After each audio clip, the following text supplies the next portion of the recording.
Shabbat Shalom. Shabbat Shalom. Was Moses a liar? Was Moses a liar? It gets often lost in the retelling of the Exodus, but when he first goes to Pharaoh, what does he ask? What does he ask for? 3 days. Worship. To go and worship. A 3-day journey. We need to step outside the land of Egypt into the Midbar, into the wilderness. And we're going to have to go a little ways because, you don't want to watch us doing our sacrifices because apparently our religion is abhorrent to yours. So let us just go. We'll do our service, and then we'll come back. That was the original offer, or rather the original request, to which Pharaoh famously said, no. Well, he only said no the first time. You see, after a while of plagues going on, Pharaoh eventually said, okay, fine, you can go, but your children have to stay behind. To which Moses said, nope, everybody's got to go. To which they said, okay, fine, everybody can go, but your livestock have to stay behind. To which Moses said, nope, we got to bring the livestock because we don't know what God's going to want us to sacrifice until we get there. So we got to go everything. And Pharaoh continued to refuse all the way up until the 10th plague, and then everybody was allowed to go. But where did Pharaoh think they were going at that time? To go to the wilderness, to go pray, to go worship. Even at the 10th plague, he still thought they'll be back soon, because that's what Moses had begun with. And of course, when we didn't turn around, then, as we'll read about in next week's Torah portion, he chased after with the chariots and the whole parting of the sea and all of that catastrophe.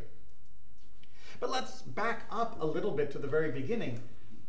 Why did Pharaoh say no to the request on the first time? And underlying that is, why would Moses make that request if the real goal was our complete liberation?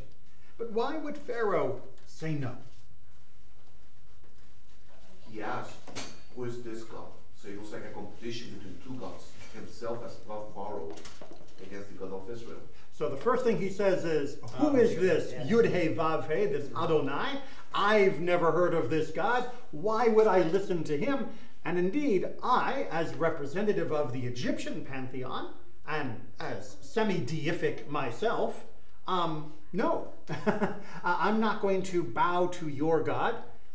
You're going to bow to me. After all, that is the underlying idea behind not only the slavery in which we were enmeshed, but the entire hierarchy of Egypt. You might say the entire nation was one giant pyramid scheme.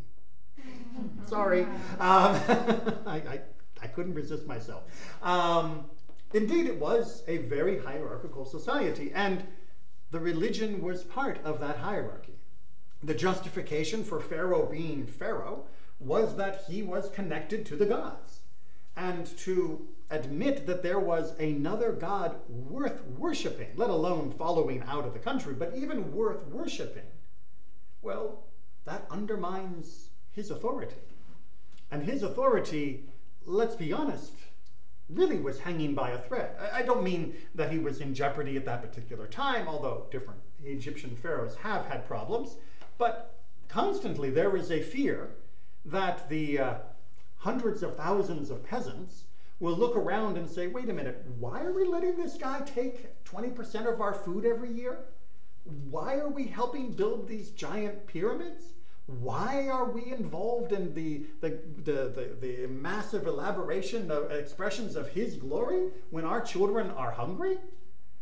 That was always the danger, just as it was throughout the Islamic period, as it was throughout the Christian Europe, throughout most of the rest of the world. Those atop demand a religious explanation for why they are atop, because without it, they are going to constantly have to stab people to stay at top, and after a while that becomes not only unproductive as you destroy your labor force, but it also becomes more and more risky that eventually someone's going to get you first.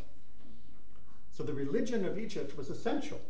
And to allow the concept of this alternative view, this idea that there would be this other God, an unheard of God nonetheless, that would allow the people to leave and do what they needed to do, that in and of itself was an anathema to all that Egypt and Pharaoh stood for.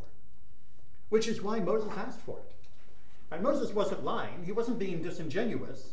He was asking for the bare minimum for his people, knowing full well that Pharaoh couldn't give even that there was no room within the Pharaonic hierarchy for freedom of religion. There was no room for the individual and the community to live in a way different than the hierarchy of Egypt that was established, so firmly in stone. Because Pharaoh needed his authority to flow from his religious edifice, there could not be a crack. And that meant when Moses asked for it, he knew full well the answer would be no, and that ultimately the answer would be go, but not really. And thus, we kept walking, because we knew there would be no way to go back into that Egyptian prison, not just the prison of slavery, but the prison of the mind.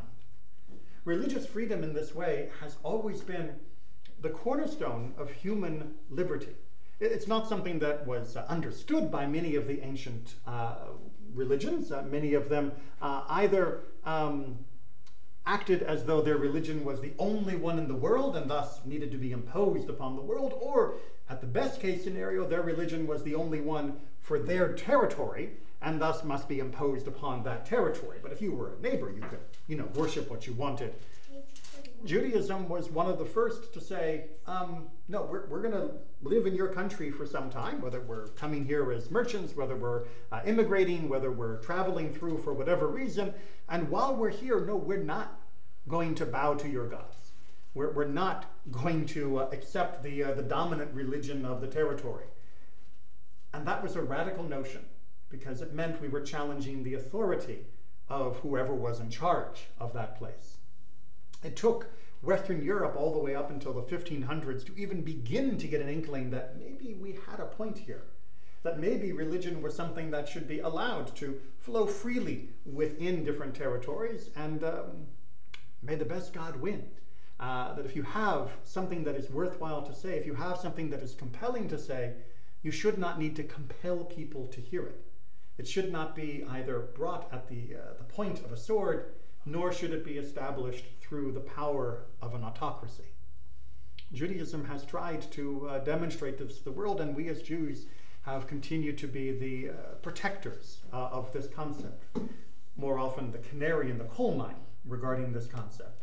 And we must remain vigilant, because religious freedom is not merely a convenience for Jews. It is the cornerstone upon which most other freedoms and rights within our community continue to rest.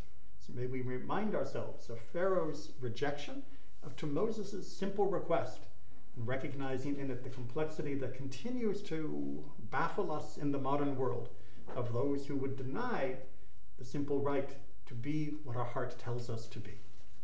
Shabbat Shalom.